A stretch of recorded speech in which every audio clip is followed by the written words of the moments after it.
don't think I'm ever going to get used to this All right. live situation, but we're going to make it happen. No. Yep.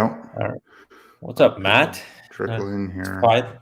finally game day, the day we've been waiting for feels like 20 years, our entire lives maybe. Yeah, it's been ridiculously how long. I mean, doesn't it feel like 17 years since Lincoln Riley left? It really does. It's you know what? Getting past that guy though, where it's gonna be the first day that we get to see Brent Venables as head coach. It's we're gonna see a lot of new faces on the field. That Yeah, that's outside of Brent. That's what I'm excited about here because for it's sure. essentially a brand new team. I know that it's not. There's definitely some returning guys, but a lot of new faces on that field. Yeah. What's going on, T1000? Going on. Oh, Brendan coming in with an immediate question talking about Oklahoma State giving up 44 points. Oh man. Um, I think that's pretty hilarious if you ask me. I mean, I Yeah, don't care what anyone has to say that it's Central Michigan at the end of the day. You can't give up 44 points as some Central Michigan. I agree. I didn't watch the game because I, I was busy watching a game that I thought would be good, and it was. I honestly didn't think Oklahoma State would let Central Michigan make this a game again. And I know it was the fourth quarter, but how do you not just? How did your second? I'm assuming they brought in their backups or a couple of a lot of role players towards the end. How do you guys not hold Central Michigan? And I don't know a lot about them, but I would assume that a Power Five program would have enough talent to at least make Central Michigan work for those points because they seem to come so fast. yeah, I mean, I did watch some of that Central Michigan Oklahoma State game, and they can move the ball, they can run the ball, but still, at the end of the day, when you're a Power Five program like Oklahoma State, you shouldn't give that up. And then T1000 coming in, saying that he thinks that we lead with David Hicks and hope we get a top three class. I think OU does lead there, and I do think a top three class is definitely in the cards for Oklahoma this year, which Definitely. is honestly hard to believe. I mean, whenever first left and we were going on these shows, Jose's been getting crap uh, about being the pessimistic, or the pessimist, and I don't know. Here they are. Yep. All right, but let's talk about today's game. William has a question. What do we think the end score will be today? Rom, you want to kick it off there? Mm. Yeah, I saw Sean Hall came in 56-0 OU. I don't believe OU will be able to hold them scoreless. I do think OU, if you watch their show from Friday, I do think OU covers the 30 points. Or I think this morning it might be 30 and a half now. Um, I think it's going to be, what did I say, 52-13.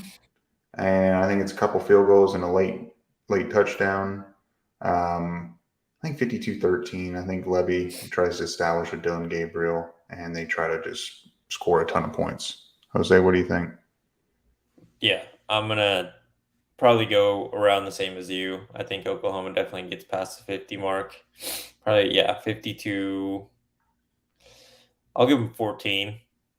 Um, just assuming that they get two garbage time touchdowns in the third or fourth quarter. But I don't see this being an Oklahoma State situation. Like, there's no way at all it gets to that point. Yeah. And like someone said, like Jimmy said, if we give up 550 yards like Oklahoma State, I will cry. I think we'll all cry if that happens. If Yeah. we gave up Well, 550 yards to, if that happens, I am already imagining Oklahoma Twitter and pretty much anything. So like the main the media, ESPN, Fox will actually talk about Oklahoma this time, but it's because they're going to say Brent Venables isn't what he was cut out to be as the defensive coordinator. He's letting his defenses drop now that he's a head coach. I can already hear that if Oklahoma were to allow that many yards in this game. Yeah. Well, there comes Brandon with the high boys. Brandon's traveling to the game, so he's not on the live. Maybe we can get him on. Are you in the car right now, Brandon? I assume you are. Let's talk about a couple of the Yeah. players that we're gonna more than likely see today, and any players that we probably won't get to see, which I would be surprised if we don't see everyone. But who are a couple guys that you're gonna keep an eye on throughout the entire game, or at least while they're on the field? I first off, I want to see the right tackle. So I want to see if it's Sexton. I assume it's going to be Jacob Sexton. I want to see how he does. Granted, the competition that he's going to be playing against won't be, what it will be for the rest of the year for the most part, outside of the Kent State game. So I want to see what Jacob Sexton or Tyler Guyton can do at the right tackle spot. I'm keeping an eye on. I want to see how Jaden Davis does. Jaden Davis, the last time that he, was on the field a lot, it was with the previous staff, and it wasn't the best, but obviously he must be playing really well. And I do want to see the defensive line as a whole. I want to see what kind of pressure that they'll generate. Can Ethan Downs and Reggie Grimes make UTEP, the quarterback's life miserable? And can the interior defensive line stop a run? Can we not give up 4 yards a carry? What about you? Yeah, I agree. The defensive line is going to be where I'm going to be most focused on, just because of the fact that we have 2 new edges and then kind of a new rotation since we are without Perry on this year, seeing how this new rotation works out with the interior, and I guess how the rotation is going to work out in general for the entire front four. And then on the offensive side, I'm going to go with Eric Gray, just because last year, I know you're excited about him this year, and the coaches have talked him up a lot. And I'm not saying that he won't perform, but last year he didn't do great. And I don't think it's all on him. He definitely wasn't put in the best positions a lot of the times when he did get the ball. But I think he definitely could have been a little bit better last year than he was, even with the bad situations that he was put in. But maybe this offense is better suited to his skill set. Levy likes to run the ball a lot more. It's a lot more RPO heavy, so he'll get the option. Or Dylan Gabriel will have the ability to kind of make a play on the fly there, handing it off to Eric or dumping it off to Eric. This is just going to be, like I said, a lot of new pieces. I feel like the first quarter, even the first drive, might be a little bit of a struggle for, especially with a couple of new guys on the offensive line. And I'm not saying Oklahoma won't score on the first drive, but I don't think we're going to see a methodical march down the field with getting second and short and avoiding third downs essentially to get to the first down. But after the first drive, I would assume that they get pretty comfortable. Dylan Gabriel will get back to the sideline, see what's happening. The coaches will kind of address anything to make quick adjustments for the guys, and then they'll be rolling from then on out. Yeah, the whole pregame jitters, and that this whole team's pumped up for this game. Venables is going to have everyone motivated. It's how are they going to be able to handle their emotions and not get too high or get too low. And I do agree. It might be a little bumpy in the very beginning just because they're trying to calm down and get, their emotions might be getting the best of them, or they might come out and roll. I don't know. I mean, UTEP is not a great team. I'd be really concerned if it turns into what Tulane was for Oklahoma last year. But I don't see that happening. And I think it's just pretty much a route. Someone said hopefully for General Booty gets to come in the fourth quarter. It's so put away. So I don't know. I'm thinking they take care of their business. It's not really close, and I'm just really wanting to see what obviously we won't be there, but just how the home crowd is for Venables' first home game as a head coach. I'm curious to see how he handles it too. I mean, is he going to be running on the field? Does he need to get a get back guy? Is he going to be? I mean, I'd imagine he's going to be yelling and screaming and going after people. Yeah, It's going to be interesting to watch. definitely. I don't think his demeanor is going to change at all, even as a head coach. Another player that people are tossing out in the comment section is our Mason Thomas. We talked about him in our last video, the impact that he seems to be having on the field. He's the only player on the defensive side of the ball that's listed at 2 positions in the depth chart that was released earlier this week. So he's definitely a guy that will get playing time today. There's no way that he doesn't get playing time. From the freshmen, probably him, Jaron Kanik will get a decent amount of playing time today. It'll just depend on when. Maybe like I could see them being consistent players in the second half of the game, just so they can get as many reps as possible during this non-conference game. Yeah, and our Mason Thomas, I do see him being heavily involved in the rotation for this game. I see him probably making a few plays, and I've even seen someone a little bit earlier mentioned Kanik. I mean, where does Kanik fit in this? How does that work? I want to see also the rotation of Harrington and Deshaun White at the cheetah position. Uh, but yeah, that's funny. Chavis definitely will be taking over the yelling and screaming. It's just going to be a whole different environment. A lot of passion. Have you watched the All Access, the second episode of the All Access behind the scenes for OU? I have not. What? But can you fill me in? What happened during this I episode? mean, it was it was pretty cool. They went up to in Oklahoma City. I think it's like the whitewater rafting. I forget what the place is exactly called. Mhm. They went up there as a whole team. They seemed to have a lot of fun. And then they showed the practicing in their last scrimmage and whatnot. And then at the very end for seniors, they went over to Venable's house and they had like a dinner and they did the whole deal. And it just seems like that they're just one unit. And he basically Venables said that we're going to make every year about the seniors because you paid the price and you stuck around and you had a choice to leave, stay or leave, and all these guys decided to stay. And I thought it was a really really good episode, and it seems like everyone's locked in. And then Venables was, as they were leaving, Venables was like, as I love you, and like they're hugging each other, and it seems totally different, and it seems like why these guys are going to play hard for him.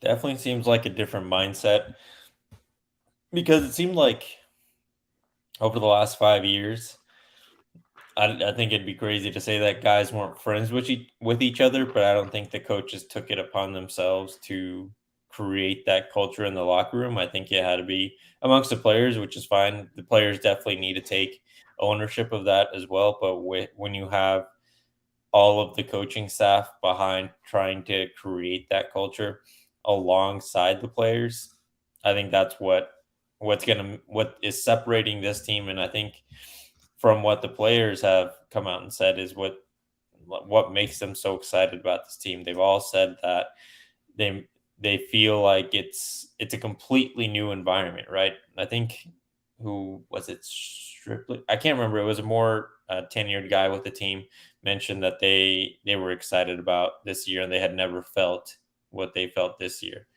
And we got a new member in Sparky. Thanks for joining the membership program. We appreciate it. Thank you for the support.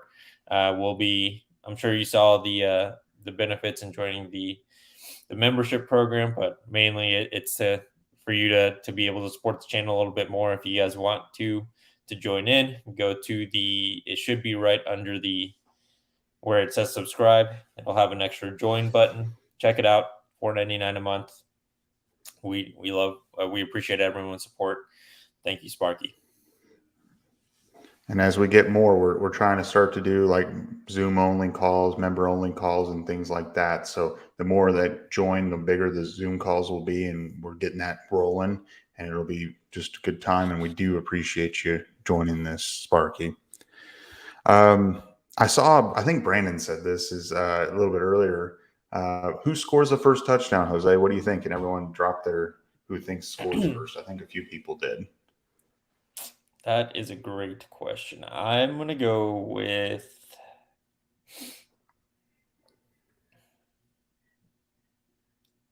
I'm going to go with Eric Gray. Feel like they're going to run the ball a lot the first series. So, yeah, I'll take Eric Gray with a run. You know, I was going to say Eric Gray, but you know what? Just because I'm going to say Marcus Major. Marcus Major is the first touchdown. I was thinking the same thing, but I've been hating on that guy for so long. I can't stop now. You're too far in now, right? Yeah, I'm with Travis at this point. And it all started during that live stream. Like, he's got a good point. It's not that we're rooting against the guy. It's that there's been nothing to show that people should be this excited about him. Like, yes, he's a good player. He's been on the team for a long time, but we've got to from what we've seen, he hasn't really shown to be the running back that a lot of people are expecting him to be. And if I'm proven wrong, I will gladly accept being wrong this time. But that hasn't happened yet. Yeah. Well, you know, we talked a lot about this game, and I do think Oklahoma's going to run over them and everything else. And I think this is something that a lot of people that are watching this, and I know will have opinions on, is we haven't talked about the news that came out yesterday with the college football playoff expansion. What does everyone think? And Jose, what do you think? What's your initial takeaway when you saw that by 2026, it's going to be a 12-team playoff format? I'm curious to see or to hear what you have to say about that. About you know, and I think it's going to be before then. I think 2024. Did they? I just saw that they voted to approve a 12-team playoff. Did they mention at all like how like the teams would get their playoff berth? The format would be the top four conference champions would get a first round bye, and then the next 8 teams after that would then play in the first round. So it's like all the conference champions will make it, and then, you know, some at-large bids, and that's how it'll all go. Okay. So I'm assuming this would include. I think the reason that they're doing this now, because this was a conversation last year, right, when Oklahoma was also entering the SEC or starting the process to enter the SEC, was expanding the playoffs. I think the NCAA doing it now is a response to the Big Ten and the SEC essentially creating 2 super conferences where the Pac-12 is starting to really come apart. The Big 12 is adding on, but the ACC really isn't doing anything. They're trying to keep this Power 5 system. So this essentially will make it so that each conference will at least have one representative in the playoffs once we expand to that 12-team format. I think 12 is way too many teams. I would have liked it to be 8, given all, you know, it's still giving every conference champion their automatic entry into the playoffs, and then 3 at-large teams. One, that would give an opportunity for a group of 5 team like we've seen it over the last few years with UCF back in, what was it, like 2017. Probably could have had a decent argument to get into the playoffs if it was a larger format. Cincinnati, they finally made it last year, but the year before that, I think they had a decent argument to get into the playoffs. The expansion is good. I think 12 is just way too many. And it's going to be interesting to see how it's scheduled out, because now either they're going to start using more bowl games and we're going to start seeing smaller bowl games getting moved up. Maybe that'll eliminate the New Year's Six bowls. I'm not really sure like what the plan is for that, or will the initial first couple rounds or first round be at home for the higher seeded team? Like that's some of the stuff that I'm interested in looking at later on, but I'm glad they expanded it. 12 is just too many in my opinion. Yeah, I definitely think that the playoffs need to get expanded, and I was hoping for 6 or 8.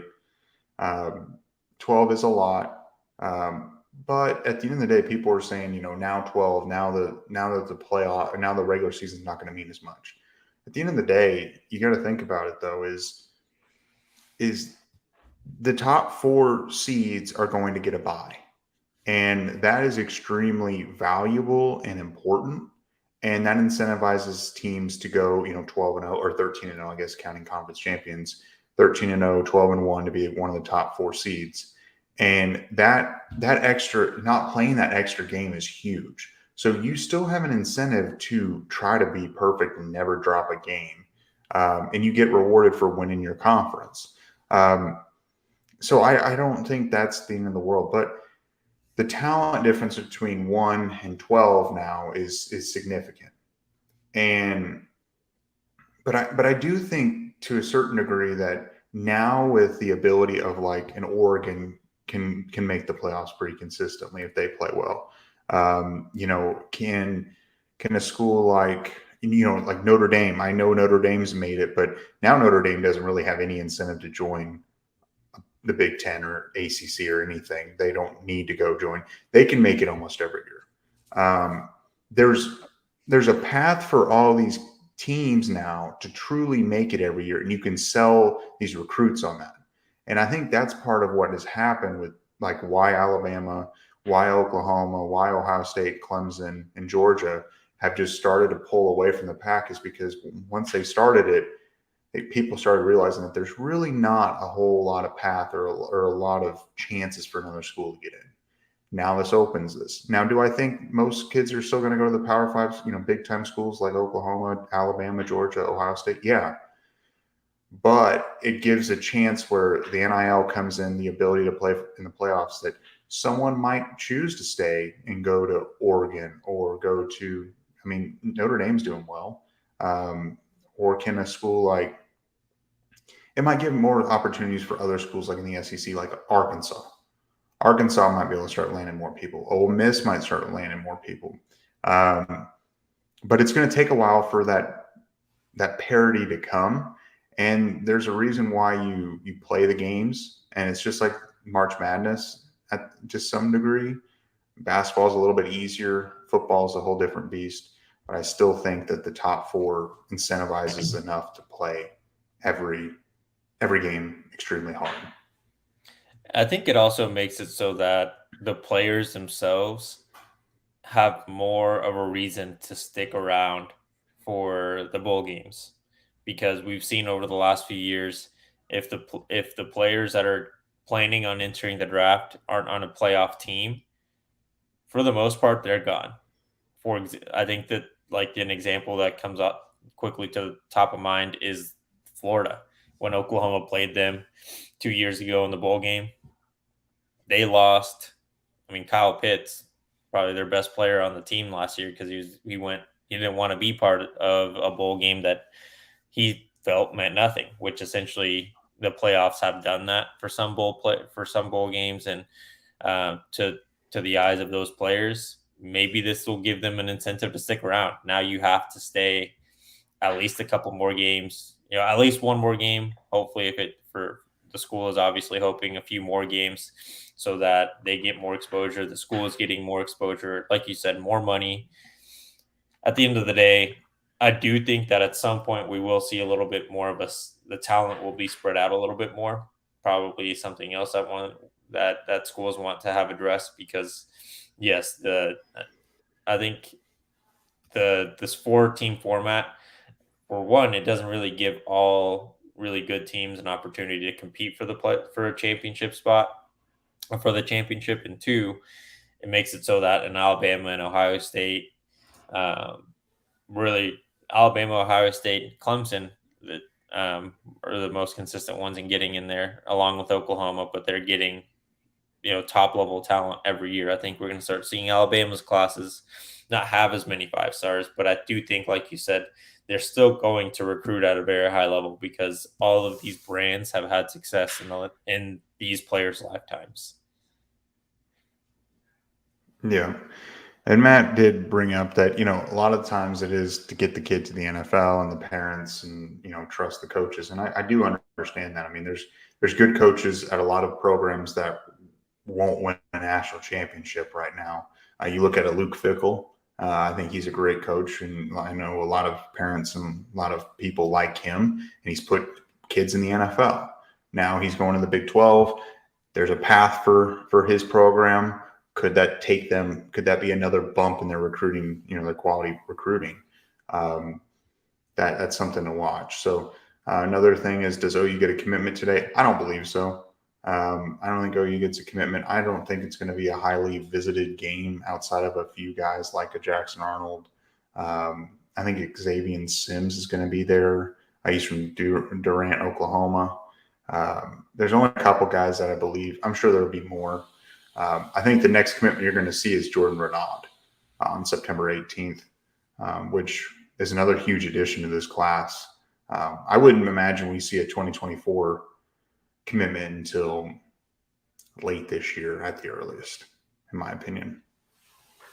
Yeah. Later, agreed. Maybe October, November. I don't know. It's tough. It's tough for kids to shut down their recruitment. Yeah, but we'll talk about recruiting in our next episode, we promise. But today's game day.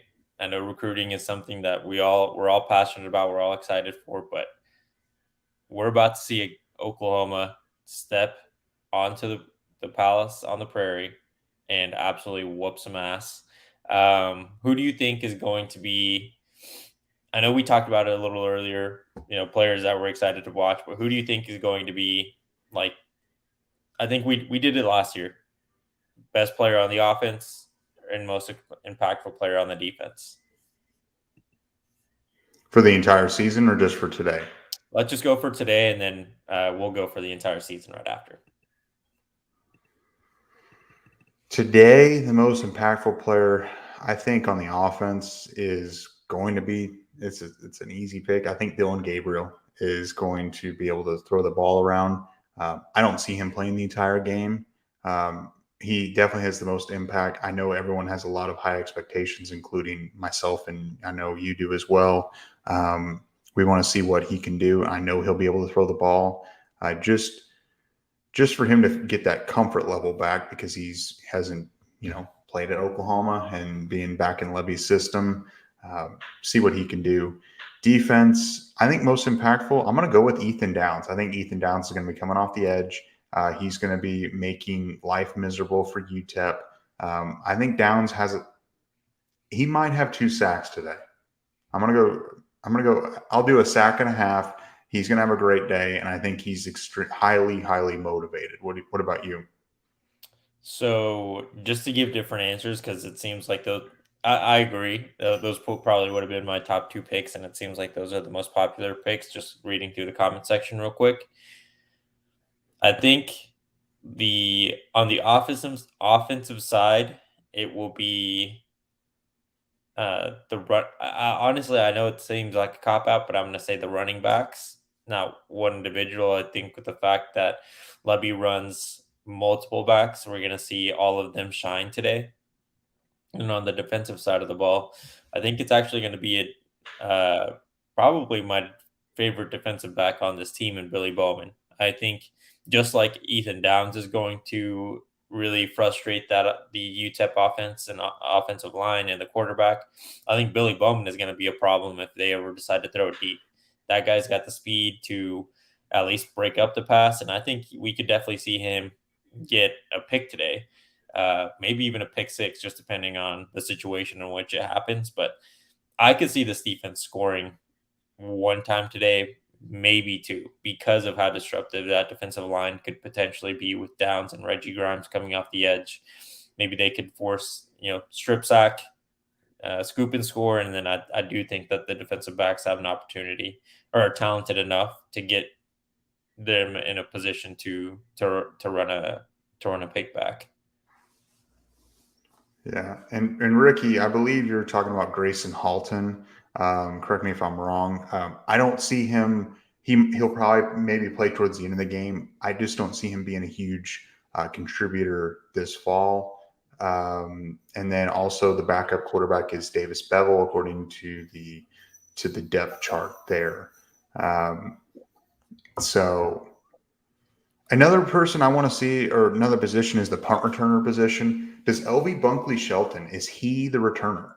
I'm curious to see. I want to see what he can do. I know that I think, what is it? They listed three people and they're all oars. It was Gray, LV Bunkley Shelton, and Mims, I believe. If I'm wrong, correct me. Correct me if I'm wrong, but I think those three guys were listed as oars. I'm hoping it's LV Bunkley Shelton. I think you protect the other two. And from the little bit I've seen of him playing at Arizona State, he's fast with the ball in his hands and he can fly around the field. And I just want to see solid special teams. Can the special teams actually field a punt when they're supposed to field the punt and let it go over the head when they're supposed to let it go? I know the punting will be great. And also Zach Schmidt being the kicker. Can the kicking game, the field goals, can it be consistent? I really want to see a solid special teams performance today and this entire season, because it cost OU games last year and the years before. Ever since Beamer left, it hasn't been the same. Schmidt, just don't kick a damn burrito, man. Keep your foot on a football. Seemed to be Yes. the downturn of Gabe last year, but hopefully he gets a job in the NFL. I think he's a really good kicker when he's hot. Someone that neither of us mentioned, who we probably should have, is second-year player Danny Stutzman. That dude last year, when he did get opportunity to play, showed that he was probably the best linebacker for Oklahoma last year, if not should have been in the starting rotation. This year, he finally gets his opportunity to do so with a coach that loves players like Danny Stutzman and Brent Venables. What do you think we're going to see out of him in today's game? And I know we haven't gotten to the full season, but do you think he could be the most impactful player for the Oklahoma Sooners defense? Well, he does play a position where in Venables' defense, they are the quarterback of the defense. And he's a guy that can go from sideline to sideline all over the field. And he's a high effort, high motor kind of guy.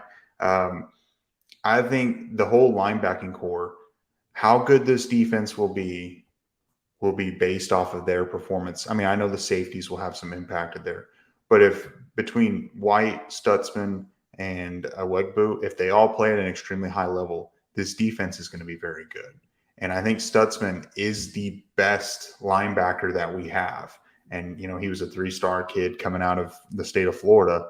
And, we talked highly of him in our Who Dat series. If anyone is still, was watching us way back then, I will say I didn't expect him to be this good, this fast.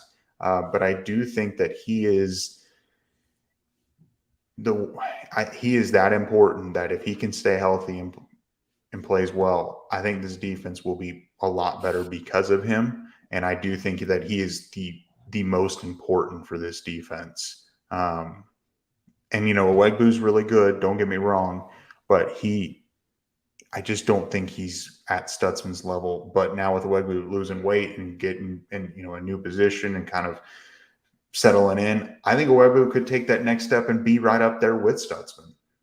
But I just think as of right now, Stutzman is the most important. What about you? Yeah, no, I think Stutzman is going to be.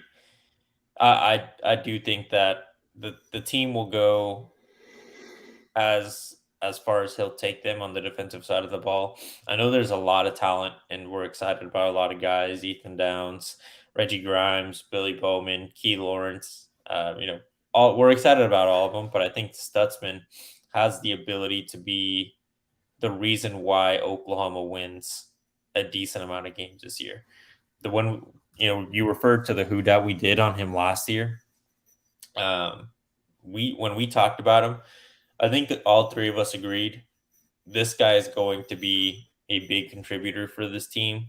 But we also all mentioned we don't know how quickly that was going to happen.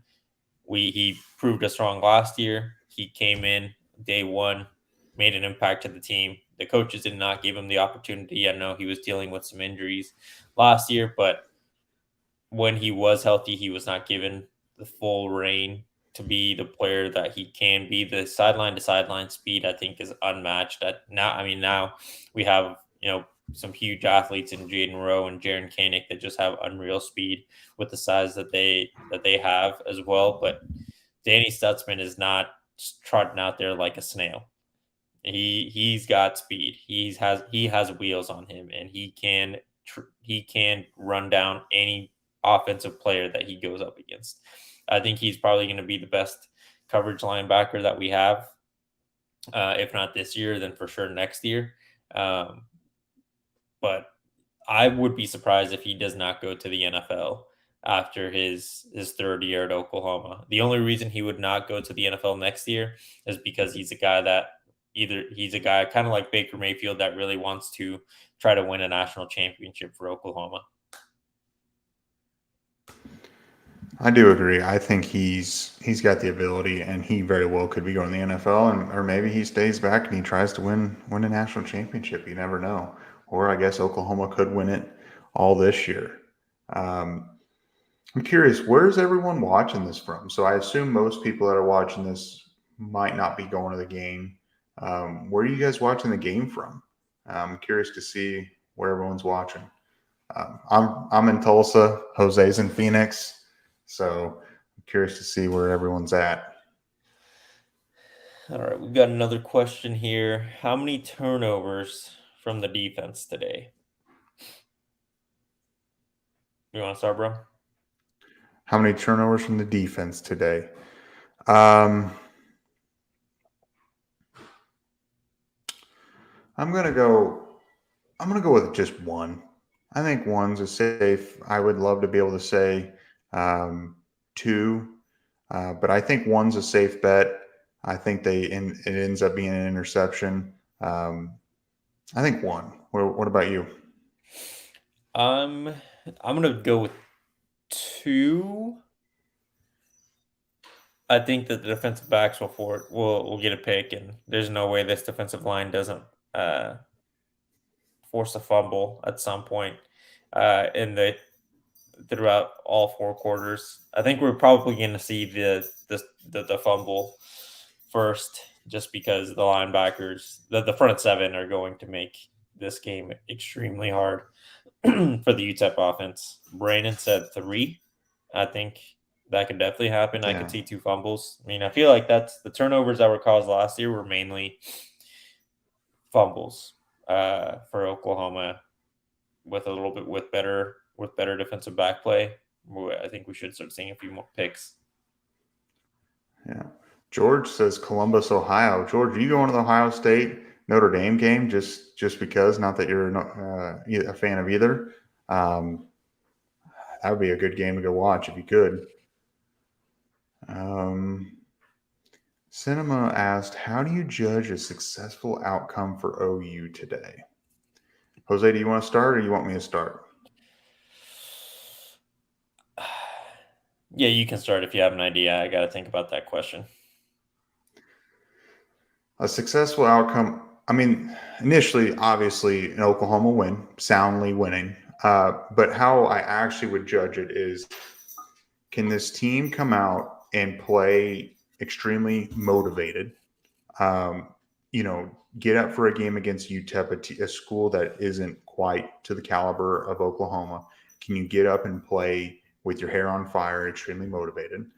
Come out and play disciplined football, not the 15-yard penalties that we always were accustomed to seeing with the previous staff. Can they play disciplined, not get flagged in critical moments or ridiculous plays, and then be able to come out and win the line of scrimmage on the offensive and defensive sides? Can they get a good push, open up holes for the running game, and can they collapse the pocket on defense? If they can do those three things and they win soundly, that's a successful game to me. To me, yeah, the successful game would be a blowout. Oklahoma's got to win by more than 30 points. Um, and then from there, it's how does the team make adjustments? I think for the most part, this game is and next game as well are going to be hard to really be able to define success or a successful game because they're both expected to be absolute blowouts in Oklahoma's favor. So there really shouldn't be a reason why we're stressing out about getting the dub. But we're going to see a lot more of the backups, more than likely, over the first two games. So I'll be interested to see how do the backups play? Do we feel that there's enough depth behind every single position where, knock on wood, if an injury were to happen, does the next guy up, can he replace him and there not really be a glaring hole on the offense or defense? Looking at the depth chart, I think for the most part, every position's got a pretty good number two, but that's again just on paper. And putting it out on the field against an actual opponent is different than going out in practice and doing it. So, how does that look? How do the backups look? I think is what something else that we all should watch for once we get to probably the second half of the game today. And who is going to be a backup that shines, that's going to make it hard for Oklahoma to not give him playing time later on in the season. There's a lot of players how we talked about in our video going through the depth chart earlier in the week. Could it be Jaden Gibson? Could it be Jaron Kanik? Could it be Javante Barnes? Could he come up and start taking time away from Marcus Major? That's something that Brandon and I have been on, but Brum, it seems like you believe that Marcus Major, like many others, could have a breakout season this year, which is very possible. Not something that I would hate to see, but I think the backups are, if the backups can have a successful game and not look like Oklahoma State in the second half of the game, I think that's what will be successful, which I don't think they will. I think Jaden Gibson's going to be one of those guys that's going to be hard to keep him off the field. It's going to be extremely hard. I think he's the real deal. I know he's a true freshman. There's not many guys out there that are 6'5" and can run like he can all over the field and make ridiculous one-handed catches and things like that. But yeah, I mean, you got to have, if you have good backup play, that you have quality depth everywhere. And I know that's what Venables is trying to do between the end of the 2022 class, the 2023 class. And I know the 23 class is going to be a huge class. And I know that they're trying to fill the roster everywhere with young talent. That was one thing that the previous staff would not do. Take the big classes for whatever reason, 25 guys. They would always take like 19 to 21. Venables, I bet, will take a lot of his classes to be 24, 25, 26 players. Have more competition, more depth. I just don't understand why you wouldn't take guys like that are quality. Yeah. Next year's spring game is definitely going to be exciting.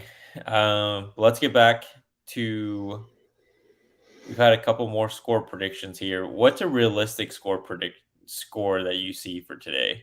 Warriors Paradise said 56-7. Saw Tijuana said 75-0 is reasonable. Seems reasonable. I hope you're right, man, because that would be probably the most fun, boring game to watch of all time. Yeah. I have a hard time believing that OU will shut them out. I think this defense will play extremely well, but it's tough whenever you're putting in backups and playing, keeping that motivation. I think OU gives up a right around 13, 14, 17 points, somewhere in there, just because, and they might be like a late garbage time touchdown. I think OU can put up 50 points as an offense. I don't see any reason why they wouldn't. I think my score prediction was 52-13. I think that they come out and play well. Gabriel plays all the first half, maybe the beginning of the third, halfway through the third quarter. I think they play a little bit longer with the starters because they're trying to still install that offense. That's why I kind of think that while the backups will play in maybe the back half of the third and the fourth, even when the game's put away, I feel like Venables and Levy and them are going to keep a lot of the starters on the field because they're installing new offenses and defenses on both sides of the field. So I think they're going to, I mean, this is like practice. At a certain point, it'll become practice and they need more reps before. And, they're slowly installing more offense and defense. And I don't think what we're going to see today is what we're going to see on against Nebraska. I think by week 3, week 4, you're going to see the full offense, the full defense. I still think that they're still installing more things, and it's going to take some time. Yeah, I agree. And I think maybe a better conversation to have here for score predictions is what do you think the score will be going into halftime? Because I think we all agree it's going to be a high scoring game for Oklahoma, more than likely a blowout. But going to the half, are we holding him to 0 points, or did we let a field goal go through, a touchdown before the first half ends? I think OU gives up around 7 points, give or take, in the first half. I think they give up a touchdown or so, somewhere in there. Brandon did say you don't feel as if 17 to UTEP would be a letdown. Yeah, I mean, it's not the end of the world. I don't think it's a letdown because they're still installing the defense. I mean, it's a complicated defense when you go from three or four different plays to like 30 different plays and different packages and personnel packages. It's a lot. I don't think it's necessarily a letdown. Now, if week 4 or week 4, what is it? Is it Kansas State, the first home game, the Yep. Big 12, I think, and we give up 17, 21 points in the first half or in that game, that's when I'd start to become a little concerned. I think it's just more of the fact that they're still learning and they just need more reps. Yeah, and I don't think 17 for the full game is a letdown. At some point, and I saw someone, I think it's, yeah, Tijuana said that a Brent Venables team won't believe in garbage time. I don't think it's believing it or not. In a game like this, if it is a blowout, like we all expect it to be, you can't trot out the starters for meaningless time, essentially. Like you also have to give opportunity to the younger guys that could potentially redshirt.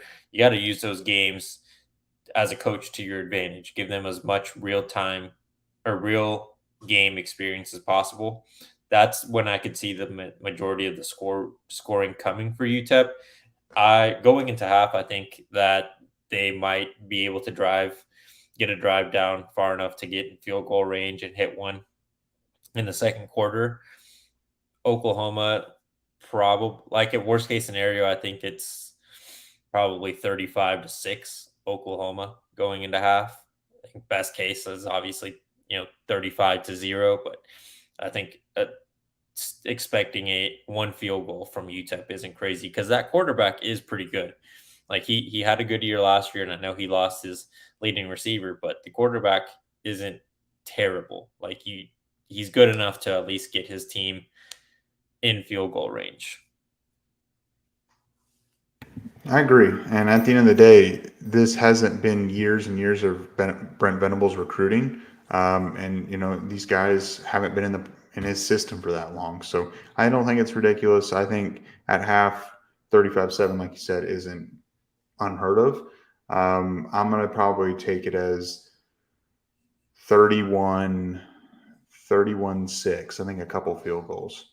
31-6 at half. Yeah. And someone brought up an onside kick. I hope we don't see one of those today, unless we're just wanting to be dickheads, which I'm cool with, but it doesn't seem necessary in a game like today. Let's see. So you clarified a little bit that the backups will try as hard as the starters. Yeah, I think you're right. I don't think that's ever I don't think backups ever try less than the starters. If anything, they will try harder than a starter because they're trying to take someone's job. But at the end of the day, they are less experienced more often than not. That's why they're backups, and they might just make a mistake or two where they give a scoring opportunity to UTEP. But yeah, the backups will be just fine. I don't expect the backups to just go out there and be like, who cares? We already went. No, they're going to probably try way harder than we're going to see the starters play because they want more playing time this year. Yeah. Brandon, I do think Texas is probably trembling right now. They are terrified of Kansas. Should we talk some general college football as far as the big games today, like who we like and what we're watching for and various other things, just to kind of. I mean, we talked about OU quite a bit, and I Yeah, think this game. I think we're all on the same page. yeah, let's Um, do it. Who do you want to start with? the first game. We'll just start with the 11 a.m. slots. NC State, East Carolina. I think that NC State. I'm not saying that they're going to lose today. But what I'm saying is I wouldn't be shocked. NC State's had a lot of hype coming in. East Carolina's not a bad team. They're on the road at East Carolina. I think that East Carolina could very well upset NC State in the Wolfpack. That would be my upset for the day if I were to pick one. If we're doing more betting on that line for that game is I'm taking a quick look right now. East Carolina's plus 12. I would hammer that East Carolina plus 12. And their money line is plus 345. I think that East Carolina could very well shock some people. That would be my upset. That's the first game. What do you think? Yeah, I know that NC State comes in with a lot of hype. Some people expect them to win their conference. I don't know if I would go that far, but if they are what people expect them to be, they should at least win the game. But I don't think you're wrong in assuming in saying hammer the ECU spread.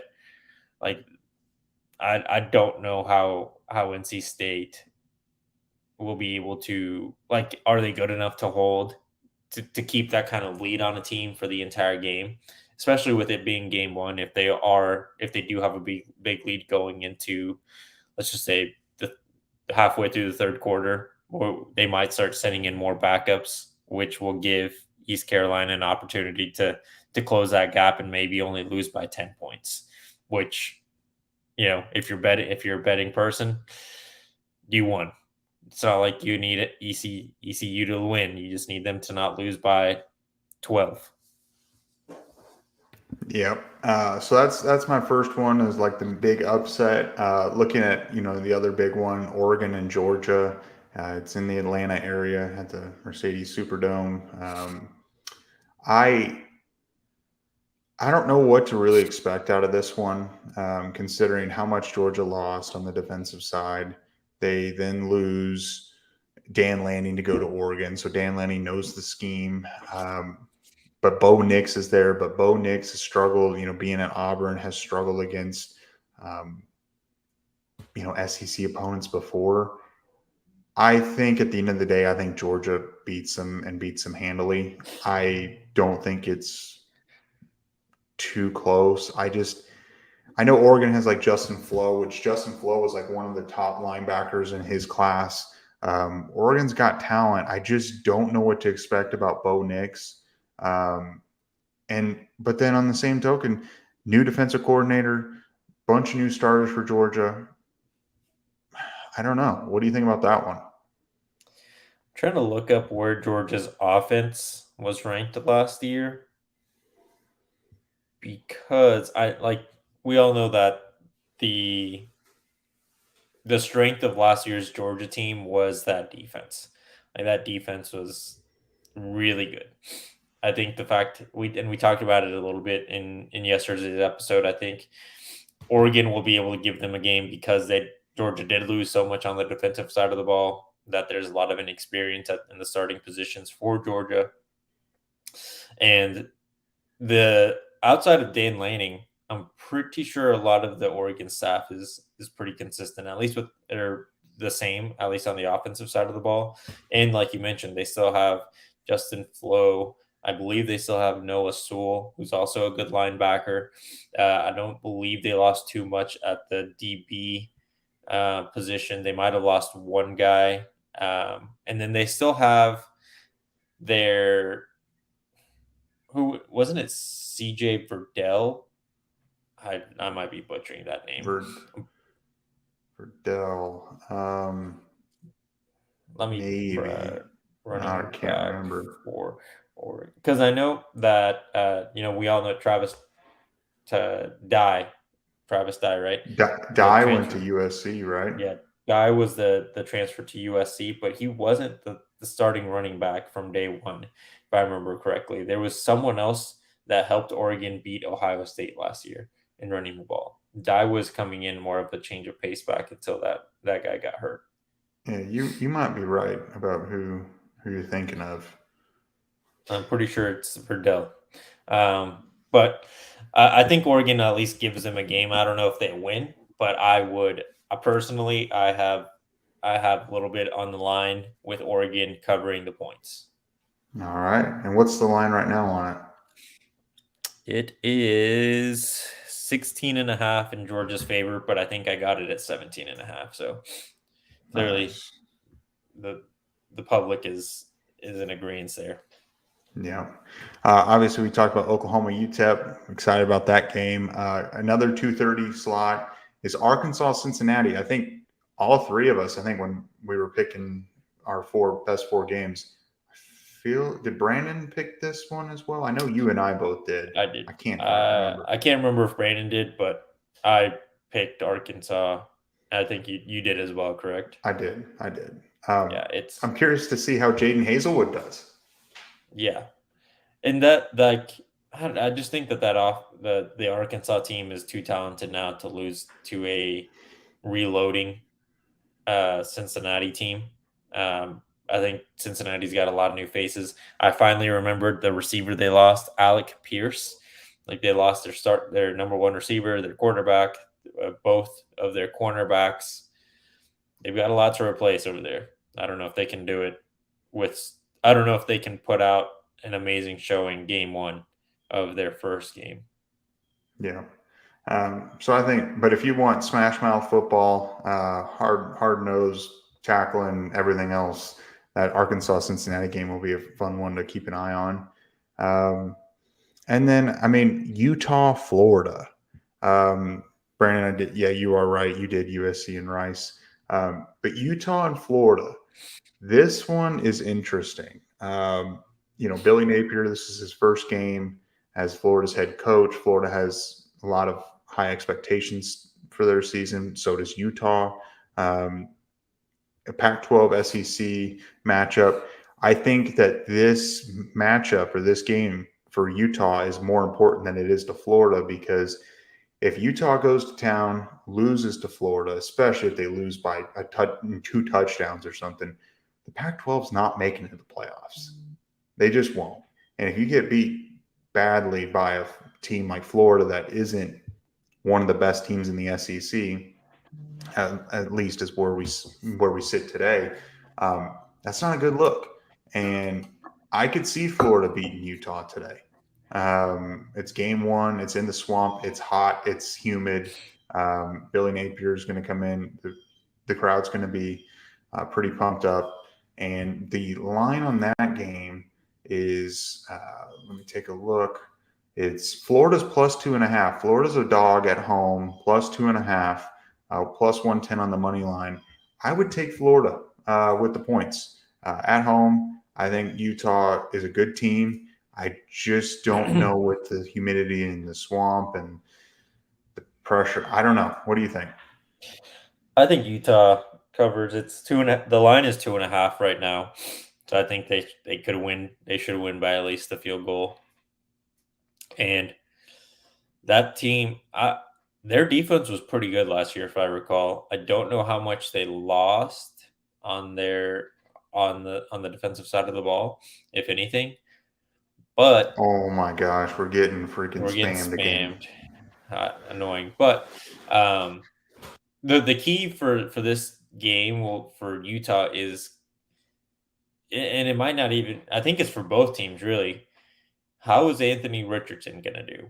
Can he be what people expect him to be and potentially a Heisman contender, or is he going to shit the bed and just be a good college quarterback, which isn't the worst thing, but to win in the SEC and to win against big opponents, you need your quarterback to step up in these big time games. And if Utah can slow him down, or if he's just not as good as people expect him to be, and Utah doesn't have to worry about him, then I think Utah wins this game, especially if Anthony Richardson doesn't play well. Utah will absolutely kill him. All right. Yep. And then the last big game that I'm keeping an eye on, I think everyone's watching is going to watch tonight, is Ohio State and Notre Dame. On the road in Columbus, Notre Dame comes in with the first-year head coach, Marcus Freeman. Both sides have a lot of hype. Ohio State's one of the most popular picks to be the to become the national champions this year, including myself. I chose Ohio State to win it all this year. I think Ohio State takes care of them. But I do think that if I were to bet on this game, I don't know if I would take Ohio State minus 16.5. But then on the same token, I kind of think that whenever these crazy point totals come out like this, sometimes in these big games, Vegas knows a little more than what we know. And maybe Ohio State does beat them by 17. I think Ohio State beats them, and it's not really overly competitive. But I might take Notre Dame with the points just because it might be a 14-point win. I'm gonna take Ohio State. We talked about it last on our episode yesterday. I was a little conflicted because you would expect Notre Dame to be able to put up a fight, but they lost their starting quarterback, they lost their starting running back, they lost probably their best defensive player last year, Kyle Hamilton. They lost their best wide receiver last year. They do still have their tight end in Michael Meyer, so he might have a good game. I just don't see Notre Dame competing or being able to compete well enough with a stacked Ohio State team. And the question with Ohio State is, can their defense improve from last year? And with Jim Knowles calling the defense this year, we saw how much it affected Oklahoma State in their game earlier this week. I think that Knowles knows what he's doing, and he can at least make the Buckeyes an above average defense, where their offense just has to worry about scoring a ton of points and looking good instead of having to outscore the other team because their defense can't hold the opposing offense to a field goal or get them off the field. Definitely. So, well, should we do like some last minute, maybe take a question or two and kind of wrap this up? We've been in live for a little over an hour, and what is it, about 10:08? We're nearing kickoff for the first round of games. Do you guys have any thoughts, comments, questions for us about today? Any college football game? And if you're new here, hit the subscribe button, turn the notification bell on, and like the video. I think we covered everything. We can. Well, if anyone does have a question, we don't mind. What are we excited about to see? What are we most excited to see today? Just to turn the page on the past staff, we can start looking ahead at this season and just finally see a game where everyone's bought in for Oklahoma, and just to see what it is, what Venables has planned for Oklahoma. And I'm just glad that football's back in general. Yeah, we've mentioned about the players we're excited to see. I'm excited to just watch. Hopefully they have a camera routinely going back and watching Brent Venables on the sideline. Hopefully he's losing his shit no matter how good or bad the team is doing. I just want to see someone with a little bit of emotion leading this team. Does Tommy Walker score today? Yeah, probably. Yeah, probably so. Probably so. All right. Yeah. I think that was a good one. I think that was a successful first pregame show. We'll try to do these for the conference games. I'm not sure if we're going to do them for every game, but we're going to try to do them as often as we can. We will keep you guys updated when we do. We will definitely have a video coming out on Monday reacting to today's game, talking about what happened, and then looking forward to the game against Kent State as well. Make sure you guys hit the like button, hit subscribe. If you guys want to support the channel, join the membership. We appreciate no matter what you do. If you just want to subscribe, it's free. We're never going to charge for our content. Make sure you guys turn on the notification bell as well. If you weren't aware that we were going live today, we will be going live at other times. So you're never going to want to miss those. Thank you guys all for watching. We appreciate it. Boomer.